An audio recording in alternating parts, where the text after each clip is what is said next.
Profil winger Muba Babel United, Engelbert Sani, kandidat punggawa Sriwijaya FC di 8 besar. Guna lebih cepat beradaptasi dengan tim, winger Muba Babel United, Engelbert Sani telah siap bergabung latihan dengan skuad Sriwijaya FC yang tengah mempersiapkan home base barunya di Bogor.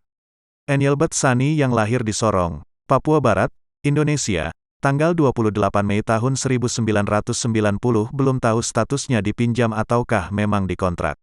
Mantan winger Madura United yang mengaku sangat tertarik bisa bergabung dengan tim berjuluk Laskar Wong Kito asuhan coach Neil Maizar ini.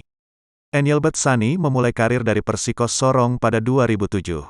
Kala itu usia Engelbert Sani masih 17 tahun. Karir Engelbert Sani pun mulai menanjak ketika dirinya bergabung ke Persiram Raja Ampat. Pada 2008, Engelbert Sani hijrah ke Persiram Raja Ampat.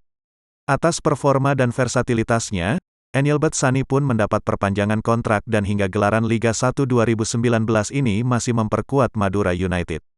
Musim kompetisi Liga 2 2020, ia memperkuat Persis Solo pas pandemi Covid. Setelah itu barulah memperkuat Muba Babel United di tahun 2021.